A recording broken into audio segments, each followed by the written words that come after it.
ህዝብ ያስቆጣ ተግባር የፈጸሙት ከንቲባ ከስልጣን ተሰናብተዋል። የሺሽንቾ ከተማ ነዋሪዎች ምን አሉ? ባሳለፈው ሳምንት በከምባታ ዞን ሺሽንቾ ከተማ አስተዳደር ለሰርግ መልስ በሚል የፌደራል መንገድን በሁለቱም በኩል በድንኳን ተዘግቶ ነበር። ምንድነው የተፈጠረው? ጉዳዩን እነግራችኋለን። የኢትዮጵያ ፌደራል ፖሊስ ከ60 ሚሊዮን ብር በላይ የዋጋ ግምት ያለው ወርቅና ከ4 ሚሊዮን ብር በላይ ይዣለው ብሏል። እንሰማዋለን። ከ2 ዓመት በፊት በሰሜናዊ እስራኤል ሳፌድ ከተማ በድንገት የጠፋች የ9 ዓመት ህጻን ልጅ ነበረች። ኢትዮጵያዊ ህጻናት አንድ ተጠርጣሪ በቁጥጥር ስር ውሏል። ይሄን ተከትሎ ደግሞ የመገናኛ ብዙሃን ከእንደገና መነጋገር ያደርገውታል። እኛም ካስታውሳችሁ ቤተሰቦቻችን ዘግበነው ነበር። ይሄን ጉዳይ እንዳስሰዋለን። የመንግስት ሰራተኞችና ጡረተኞችን ተጠቃሚ የሚያደርግ የጤና መድን ለመተግበር ምን ተባለ እንነግራችኋለን። ትላንት ማምሻውን በደረሰ የተሽከርካሪ መገልበጥ አደጋ የ9 ሰዎች ህይወት አልፏል። አስከፊው የትራፊክ አደጋ ቀጥሏል። ይሄንም እንነግራችኋለን። በሰዓታት ልዩነት ውስጥ በመኪና አደጋ ህይወታቸውን ያጡ ሁለት ወንድማማቾች በአስከፊ የትራፊክ አደጋ ነበር የሞቱት። አደጋውን ያደረሱት ግለሰቦች ደግሞ ይቅርታ እንዲደረግላቸው የሟች ቤተሰብን ጠይቀው የተጎጂ ቤተሰቦች ይቅርታ አድርገውላቸዋል። ይሄንን ጉዳይ እንነግራችኋለን። እንዴት ውላችኋል? የዕለተ አርብ የአሀዱ ኒውስ ኤንድ ፖለቲክስ አጠር ያሉና ወሳኝ መረጃዎችን ይዘናል። ከኔ ጋር እንድትቆዩ ጋብዛችኋለሁ። ናርዶስ አለማየሁ ነኝ። ሰብስክራይብ እንዳይረሳ። ወደ መረጃው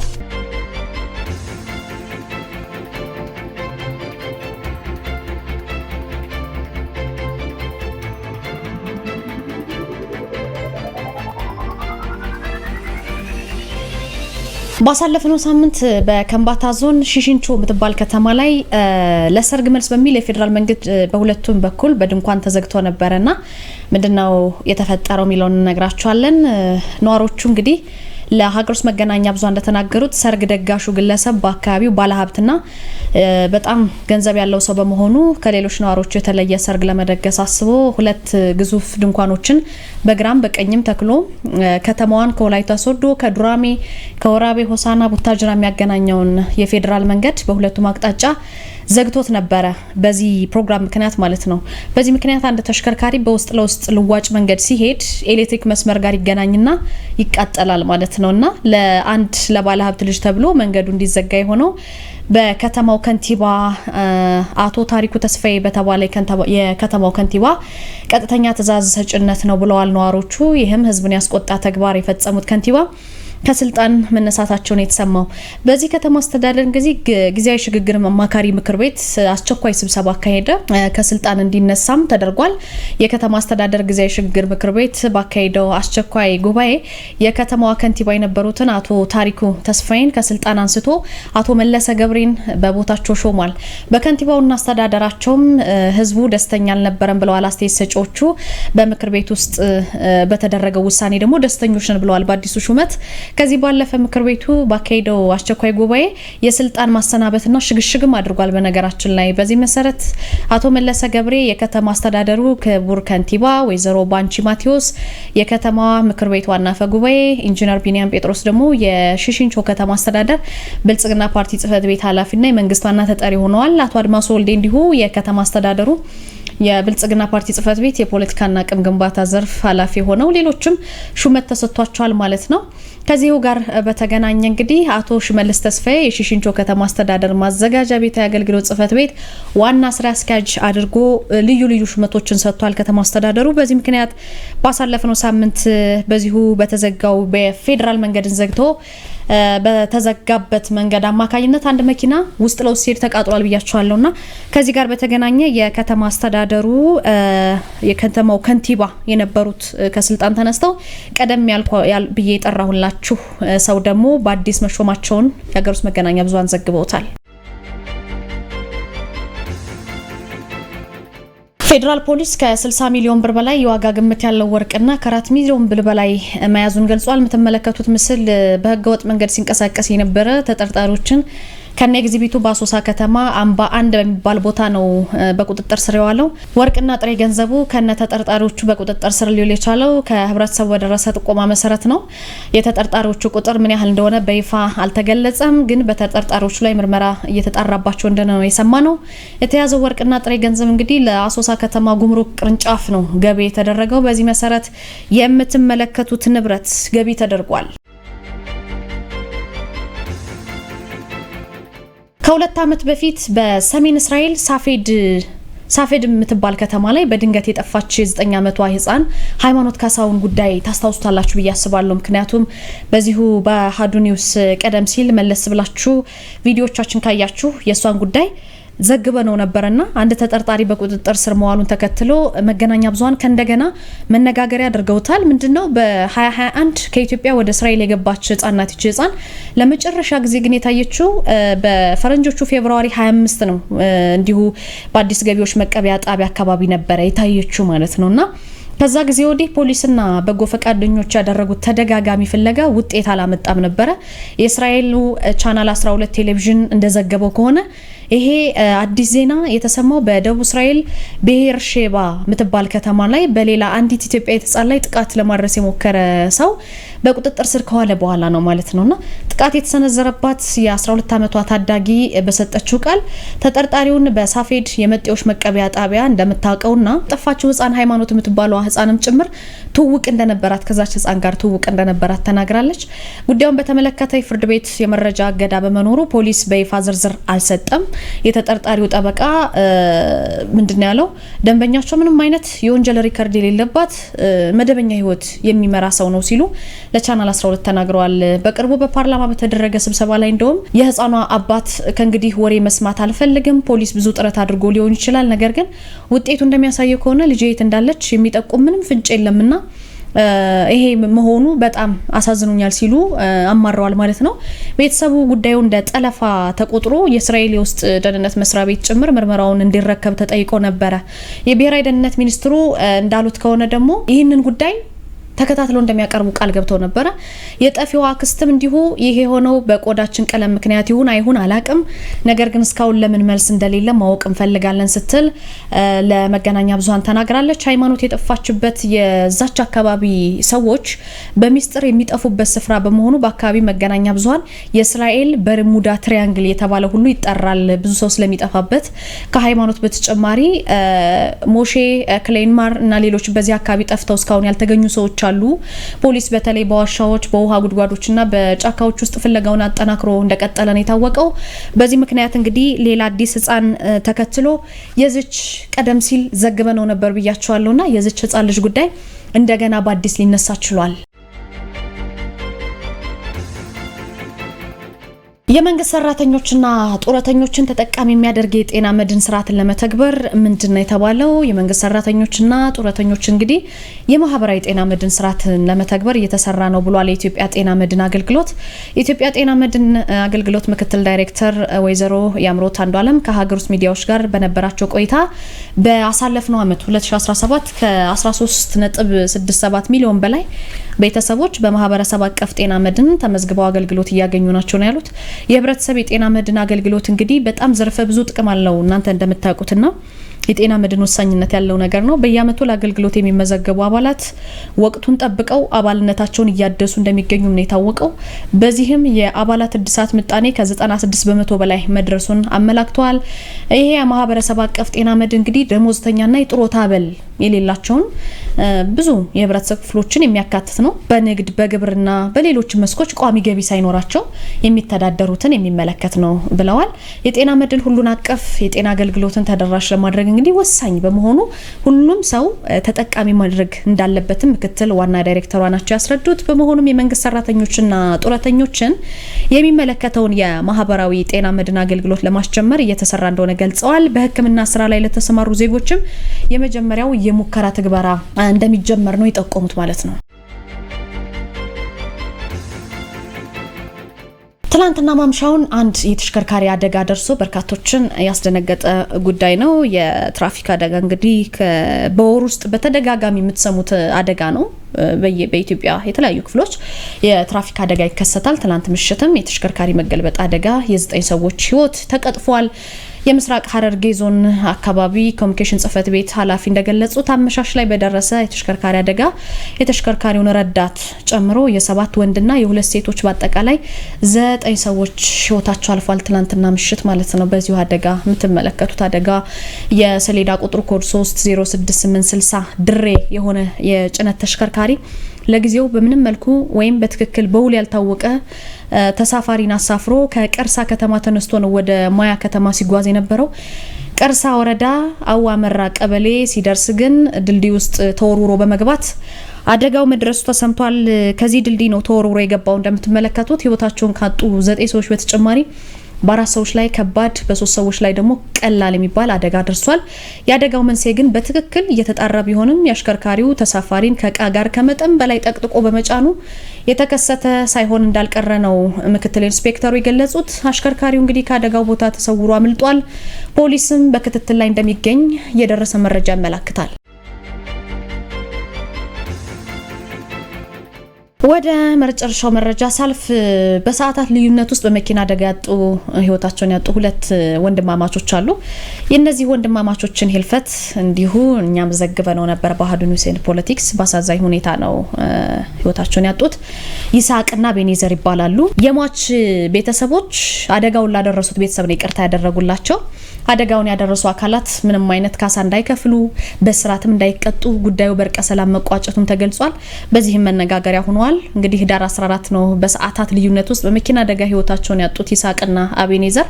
ይህንን የተመለከተው ጉዳይ ከትላንትና በስቲያ ታህሳስ 8 በቦንኬ ወረዳ ቤተክርስቲያን በሽምግልና ተቋጭቷል ማለት ነው። በአደጋውን ባደረሱት ቤተሰቦች መሀልና በሟቾች ቤተሰቦች መሀል ማለት ነውና በእርቀ ሰላም ስነ ስርዓቱ ተበዳይ ቤተሰብ፣ አደጋውን ያደረሱ ግለሰቦች፣ የቤተ ክርስቲያን ሽማግሌዎች፣ የኢትዮጵያ ቃለ ሕይወት ቤተ ክርስቲያን ደቡብ ምዕራብ ተወካይ፣ የቦንኬ ወረዳ ሃይማኖት ፎረም፣ የቦንኬ ወረዳ የጸጥታ አካላትና ዲያቆናት ሁሉ ተሳትፎበታል። እዚህ ጉዳይ ላይ በሚገርማችሁ ሁኔታ ግን ምንም አይነት ካሳ ሳይቀበሉ ይቅርታ አድርገውላቸዋል። በእርቀ ሰላም ሂደቱ አደጋውን ያደረሱ ግለሰቦች ተንበርክከው ተበዳይ ቤተሰብን ይቅርታ እንዲደረግላቸው ጠየቁ። ተበዳይ ቤተሰብም ይቅር ለእግዚአብሔር ብሏቸዋል። የእርቀ ሰላም ሂደቱ 3 አይነት ሻማዎች አሉት። ቀይ፣ አረንጓዴና ነጭ ሻማ በማብራት ነው እንደተከናወነ የሰማ ነው። ቀዩ ሻማ ባጋጠመው አደጋ የሰው ህይወት በማለፉ ቅራኔ መፈጠሩን የሚያሳይ ነው። አረንጓዴው ሻማ ሁለቱም ወገኖች ለይቅርታ መዘጋጀታቸውን የሚጠቁም ነው። ነጩ ሻማ ደግሞ እርቀ ሰላም መስፈኑን ይገልጻል የተባለው። ሁለቱ ወገኖች ቀይና ነጭ ሻማዎችን አብርተው ለታዳሚዎች ካሳዩ በኋላ አጥፍተው ነጩን ሻማ በማብራት አብሮነት መጽናቱን አረጋግጠዋል። ከሻማ ስነ ስርዓቱ ቀጥሎ ደግሞ በቤተክርስቲያን ስርዓት በህብረት የጌታ እራት የሚባለው ከተወሰደ በኋላ ማዕድ የመቋደስ ስነ ስርዓት ተከናውኗል።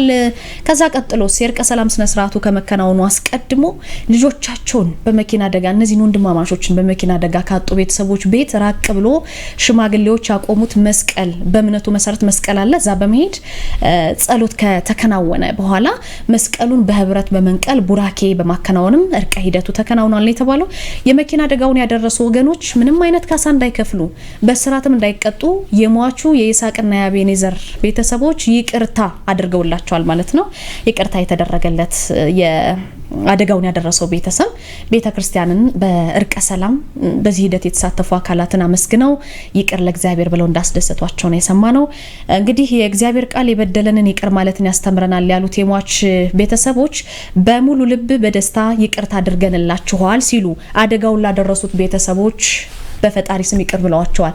እናንተስ ከዚህ ጉዳይ ጋር በተገናኘ ብዙ ጊዜ ቅራኔ ሲፈጠርብን እርስ በርስ አለመግባባት ሲፈጠር ወይም ልባችን ሲሻክር ቅራኔ ሲፈጠር መቃቃር ሲፈጠር ይቅርታ በምን መንገድ መፈታት አለበት ትላላችሁ? ሀሳብ አስተያየቶቻችሁን ገጠመኞቻችሁንም ቢሆን በኮሜንት ሴክሽን ላይ ያስቀምጡልን። ከዛ በተረፈ ግን 7545 እናንተው የአሃዱ ሬዲዮ ሀሳብ የምትገልጹበት ነውና እናንተ ያደረሳችሁንን ሀሳብ መልሰን የዜና ጥቆማም ሊሆን ይችላል እናንተ የተሰማችሁን ማንኛውንም ሀሳብ በነጻነት እንድትጽፉ ጋብዛችኋለሁ። 7545 ላይ እኛ ገብተን እናየዋለን። ቤተሰቦቻችን ስለሆናችሁ ደግሞ በጣም ከልብ አድርገን እናመሰግናለን። ሰብስክራይብ ደግሞ ማድረጋችሁን አትርሱ። አዲስ ቤተሰቦቻችን ቪዲዮዎቻችን ብዙ እይታ ቢኖራቸውም ግን ሰብስክራይብ ማድረጋችሁ ደግሞ ለኛ ይጠቅማልና ሰብስክራይብ አድርጉ። ላለው በትህትና ከኔ ጋር የነበረኝ ቆይታ ይሄን ይመስል ነበር። ከአሃዱ ሬዲዮ አጫጭር በጣም አጭር ዜናዎችን ተሰማላችሁ፣ አዳዲስ ነገሮች። ቀጣዩ ቅዳሜና እሁድ ለእናንተ ደስ የሚል እንዲሆንላችሁ እመኛለሁ። መልካም ምሽት ይሆንላችሁ። አሃዱ ልሳኑን በመምራት ታሪኩ ጋሹ ቴክኒኩን በመቆጣጠር ያለም ስራ ዘውዱ እንዲሁም የስልክ ጥሪዎችን ተቀብሎ በማስተናገድ ህይወት የጌትነት አብረናችሁ ቆይታ እያደረግን እንገኛለን። ውድ ቤተሰቦቻችን አብራችሁን ስለምትቆዩ ከወዲሁ በማመስገን አንኳር ዘገባዎቹን ቀዳሚ እናደርጋለን። የሀገር ውስጥ አንኳር ዘገባዎቹን በማስቀደም እንጀምራለን። በጥቁር ገበያውና በመደበኛው መካከል ያለው የዶላር ምንዛሬ ልዩነት በ4.7 በመቶ ዝቅ ማለቱ ተገለጸ። የብር ዋጋ ከዶላር ጋር ያለው የምንዛሬ መጠን በ8.1 በመቶ መቀነሱም ተነግሯል። በ2018 በጀት ዓመት የመጀመሪያው ሩብ ዓመት ውስጥ ይፋ በተደረገ ጥናት በጥቁር ገበያውና በመደበኛው መካከል ያለው የዶላር ምንዛሬ ልዩነት ከ18.4 በመቶ ወደ 13.7 በመቶ በመውረድ ልዩነቱ ወደ 4.7 በመቶ ዝቅ ማለቱን የኢትዮጵያ ኢኮኖሚክስ አሶሲዬሽን ለአሃዱ አስታውቋል። ከማክሮ ኢኮኖሚ ማሻሻያው በኋላ የውጭ ምንዛሬ ሁኔታው ምን ላይ እንደሚገኝና የብርና የዶላር ምንዛሬ በገበያ ላይ ስላለው ሁኔታ ጥናት መደረጉን የገለጹት በኢትዮጵያ ኢኮኖሚክስ አሶሲዬሽን ከፍተኛ ተመራማሪ የሆኑት ዶክተር ናስር የኑስ ናቸው።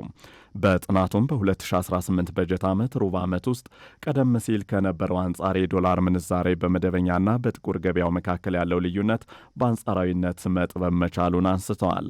ከተያዘው ሩብ ዓመት በፊት በመደበኛውና በጥቁር ገበያው መካከል ያለው የዶላር ምንዛሬ 18.4 በመቶ ልዩነት የነበረው ሲሆን በዚህ ሩብ ዓመት ግን ወደ 13.7 በመቶ መውረዱን ተናግረዋል።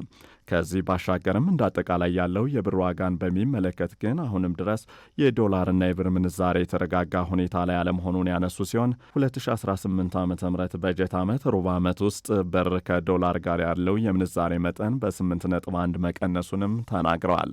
ይህም በ2017 የመጨረሻ በጀት ዓመት ሩብ ዓመት ጋር ከነበረው ከ4 በመቶ በላይ መጨመሩን ገልጸዋል። አሁንም ድረስ ገበያው ትክክለኛ የሆነ መረጋጋት ላይ አለመሆኑን የሚያሳይ እንደሆነ የገለጹ ሲሆን ብር ከዶላር አንጻር ያለው ዋጋ መቀነሱ በገበያው ላይ ጫና እንደሚፈጥርም ነው የገለጹት።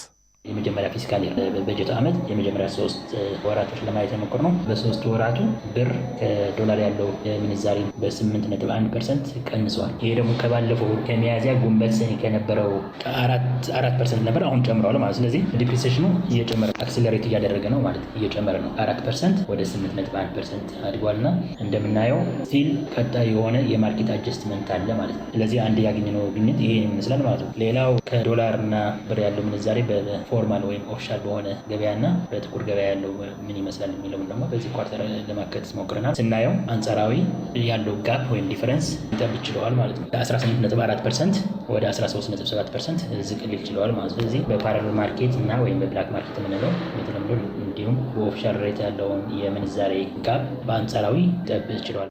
ኢትዮጵያ በርካታ ምርቶችን ከውጭ የምታስገባ ከመሆኑ አንጻር የብር ዋጋ በቀነሰ ቁጥር ምርቶች እየተወደዱ እንደሚመጡ የገለጹት ከፍተኛ ተመራማሪው ይህም የራሱ የሆነ የዋጋ ግሽበትን በማምጣት የዋጋ መረጋጋት እንዳይኖር አስተዋጽኦ እንደሚያደርግ ተናግረዋል። የዋጋ መረጋጋት ከሌለ ሰዎች በብር እርግጠኛ ስለማይሆኑ ያላቸውን ሀብት በዶላር ለመያዝና ወደ ሌላ ሀገር ለማሸሽ በሚሞክሩበት ወቅት ምጣኔ ሀብቱን እንደሚያዛባም አንስተዋል።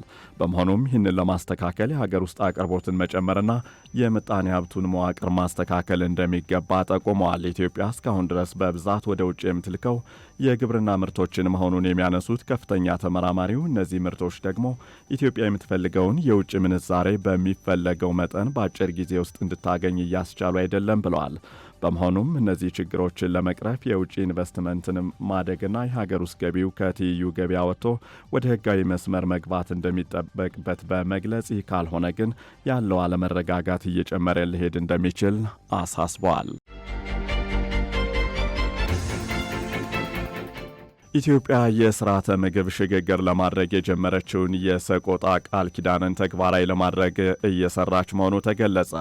የሰቆጣ ቃል ኪዳን ስምምነት በተከዜ ተፋሰስ አካባቢ የሚኖሩ የማህበረሰብ ክፍሎች የሚስተዋልባቸውን የመቀንጨር ችግር በ2022 ዓ.ም ሙሉ በሙሉ ማጥፋትን ግብ ያደረገ መሆኑ ይታወቃል። ይህንን ግብ ለማሳካት ያስችላል የተባለውን የሰቆጣ ቃል ኪዳን የስርዓተ ምግብ ሽግግር በትኩረት እየተሰራበት መሆኑን የኢትዮጵያ ምግብ ትራንስፎርሜሽን ኢንስቲትዩት ገልጿል። የኢንስቲትዩቱ የጤናማ አመጋገብና ስርዓተ ምግብ ወይም ኒውትሪሽን ክላስተር አስተባባሪ የሆኑት ዶክተር አምቢሳ ሙለታ የምግብ ስራ ሽግግርን ተግባራዊ ለማድረግ ከሁሉም ባለድርሻ አካላት ጋር የሚሰራ መሆኑን ገልጸዋል። በተጨማሪም በሰቆጣ የተገባውን ቃል ኪዳን ለማሳካት በፕሮግራሙ ከፍተኛ የሆነ በጀት ተይዞለት በመዋቅር ደረጃ እየተሰራ ይገኛል ብለዋል። የትምህርት ቤት የምገባ ስርዓትም የዚሁ ሂደት አንድ አካል መሆኑን ተናግረዋል። የሰቆጣ ቃል ኪዳን የሚባለው ፕሮግራም አለ። ይሄ የሰቆጣ ቃል ኪዳን ህጻናት መቀንጨርን በ2030 ዜሮ ማድረስ የሚል ፕሮግራም ነው። ለዚህም ሂውጅ ኢንቨስትመንት ያለው በመዋቅርም ደረጃ ሁሉም ባለቤት ሆኖ የሚሰሩበት ስለሆነ አንዱ እዛው ላይ ነው ሞር እየተሰራ ያለው። ስለዚህ ይሄ አንድ እድል ነው። ስለዚህ ይሄ ብሔራዊ የሆነ ፕሮግራም፣ ሌላው የትምህርት ቤት ምገባ ፕሮግራም፣ ይሄም በራሱ ኦልሬዲ በፊት የተጀመሩ አሁን ደግሞ በይበልጥ ይፈርት አቅምን ሰብስቦ ሌሎች ፓርትነሮችን አጋር ድርጅቶችን ከነሱ ጋር አንድ ላይ በመሆን በትብብር የሚሰራ ስለሆነ እነዚህ ነገሮች መልካም አጋጣሚዎች ናቸው። በተያያዘም የኩታ ገጠም የግብርና ስራዎች በምግብ ራስን በመቻል ሂደት ውስጥ የተሻለ እድልን የሚፈጥሩ መሆናቸውን የገለጹት ዶክተር አምቢሳ ከውጭ የሚመጡ ምርቶችን በሀገር ውስጥ መተካት የሚቻልበት እድል መኖሩንም አንስተዋል። በአንጻሩ በስርዓተ ምግብ ሽግግር ስራ ሂደት ውስጥ በብዙሃን ሴክተር የሚከናወኑ ስራዎች በአንድ የመረጃ ቋት ውስጥ ተካተው የት ክፍተት አለ የሚለውን የሚታይበት አሰራር መፍጠር እንደሚገባም አንስተዋል። በአጠቃላይ የምግብ ስራ ሽግግርን ለማሳካት በተናጠል የሚሰሩ ስራዎችን ወደ አንድ በማምጣት ውጤት ማግኘት እንደሚቻልም ነው የጠቆሙት። ምርቶችን ለመላክና ለማስገባት የሚያስፈልገውን የሎጂስቲክስ ወጪን ለመቀነስ ሁሉም ባለድርሻ አካላት የሚጠበቅባቸውን ሚና መወጣት እንዳለባቸው ተገለጸ። ምርቶችን ወደ ውጭ ለመላክና ወደ ሀገር ውስጥ ለማስገባት የሚያስፈልገውን የሎጂስቲክስ ወጪን ለመቀነስ ሁሉም ባለድርሻ አካላት አስተዋጽኦ ማድረግ እንዳለባቸው የትራንስፖርትና ሎጂስቲክስ ሚኒስቴር አስታውቋል። ለዘርፉ ሀገሪቱ እያወጣች ያለውን ወጪ ለመቀነስ የሌሎች ባለድርሻ አካላትን ተሳትፎ እንደሚጠይቅና ጉምሩክ ኮሚሽን የፍተሻ ስርዓቱን ማሳጠር እንዳለበት ለአሐዱ የተናገሩት በሚኒስቴር መስሪያ ቤቱ የሚኒስትሩ አማካሪ አቶ ከድል ማግስት ኢብራሂም ናቸው። በዚህም ኢትዮጵያ የምትጠቀመው የጅቡቲን ወደብ በመሆኑ በወደቡ ላይ የምትጠቀማቸውን የመርከብ ማቆያ ጊዜን መቀነስ እንደሚገባ ተናግረዋል። እነዚህ ስራዎች ከሌሎች ባለድርሻ አካላት ጋር በትብብር የሚሰሩ መሆናቸውን የጠቀሱት አማካሪው ይህንንም በማስተባበርና በመምራት ረገድ ሚኒስቴር መስሪያ ቤቱ ኃላፊነትን ወስዶ እየሰራ ይገኛል ብለዋል። ከወደብ የብዝሃነት አኳያም ከደቡብ ሱዳን፣ ከዩጋንዳ እንዲሁም ከጅቡቲ ጋር በመሆን ይህንን መውጫ መግቢያ ወይም ኮሪደር ለማልማትና ሌሎች መተላለፊያዎችን ከማስተሳሰር አኳያ ስራዎች እየተሰሩ መሆናቸውንም ነው የገለጹት። አንድ ሀገር ወደ ውጭ የሚልከው ምርት የሎጂስቲክስ ወጪ ከፍ ሲል የምርቶች ዋጋ ከፍተኛ እንደሚሆንና በዓለም አቀፍ ገበያ ላይ የሚኖራቸው ተወዳዳሪነት እንደሚቀንስም ይገለጻል። እንዲሁም ግብዓቶችና ጥሬ ዕቃዎች በሰዓቱ ወይም በወቅቱ ወደ ፋብሪካዎች ሳይደርሱ ሲቀሩ የምርት ሂደቱ ይስተጓጎላል። ይህም የምርት አቅርቦት እጥረትና ተጨማሪ የሥራ ማስኬጃ ወጪንም እንደሚያስከትል ይታወቃል። ወደ ውጭ አንኳር ዘገባዎቻችን ስናልፍ የተባበሩት መንግስታት ድርጅት ተልዕኮ ከሱዳን ካዱግሊ አካባቢ ለቆ መውጣቱ ተገለጸ። የተባበሩት መንግስታት ድርጅት ተልዕኮ በደቡብ ኮርዶፋን ግዛት በካዱግሊ የሚገኘውን የሎጂስቲክስ ጣቢያ ለቆ መውጣቱን አስታውቋል። በዚህ ሳምንት የተባበሩት መንግስታት ተልዕኮ ዋና መስሪያ ቤት ላይ በፈጥኖ ደራሽ ኃይሎች በተፈጸመ ድንገተኛ ጥቃት 6 የባንግላዴሽ የሰላም አስከባሪ ወታደሮች ተገለዋል። 8 ሌሎች ወታደሮች መቁሰላቸውም ተገልጿል። ይህንን ተከትለው ስላለው የጸጥታ ሁኔታ ሰፊ ግምገማ ከተደረገ በኋላ የሰላም አስከባሪ ኃይሉን ለማስወጣት ተወስኗል ተብሏል። ይህም የተባበሩት መንግስታት ድርጅት ተልዕኮ በአካባቢ ያለውን የመስራት አቅምን አሰናክሎታል ተብሏል። ነገር ግን ድርጅቱ በአካባቢ ያለውን ተልዕኮ ተግባራዊ ለማድረግ ያለውን ቁርጠኝነት በድጋሜ ማረጋገጡ ተገልጿል። በመሬት ላይ ያሉትን ክስተቶች በቅርበት እየተከታተለ መሆኑን በመግለጽ ሁኔታው ከፈቀደ ተልዕኮውን ዳግም ይጀምራልም ተብሏል። ዘገባው የአናዶሉ ነው። የቀድሞውን የኢራቅ ፕሬዝደንት የተባበሩት መንግስታት የስደተኞች ከፍተኛ ኮሚሽነር ሆነው መመረጣቸው ተሰማ። በተባበሩት መንግስታት ጠቅላላ ጉባኤ የቀድሞው የኢራቅ ፕሬዝደንት ባርሃም አህመድ የተባበሩት መንግስታት የስደተኞች ከፍተኛ ኮሚሽነር ሆነው ተመርጠዋል። በዚህ መሰረትም ከጥር 2026 ጀምሮ ለ5 ዓመታት ያገለግላሉ ተብሏል። የተባበሩት መንግስታት ዋና ጸሐፊ አንቶኒዮ ጉተሬዝ የከፍተኛ ኮሚሽነሩን ምርጫ በደስታ መቀበላቸውን ገልጸዋል። ገልጸዋል። ጉተሬዝ ተሰናባቹ ከፍተኛ ኮሚሽነር ስደተኞችና ተፈናቃዮችን ለመጠበቅ ላደረጉት ጥረት ከፍተኛ ምስጋናቸውን ማቅረባቸውም ተገልጿል። አዲሱ ከፍተኛ ኮሚሽነር ከአውሮፓውያኑ 2003 በኋላ በኢራቅ መልሶ ግንባታ ውስጥ ከፍተኛ ሚና ተጫውተዋል ተብሏል። ከሀገራቸው የወሰዱት ሰፊ ልምድ በዚህ ወቅት ብዙ ስደተኞች የሚያጋጥሟቸውን ችግሮች ለመፍታት እንደሚረዳቸውም ተመላክቷል። ዘገባው የአናዶሉ ነው።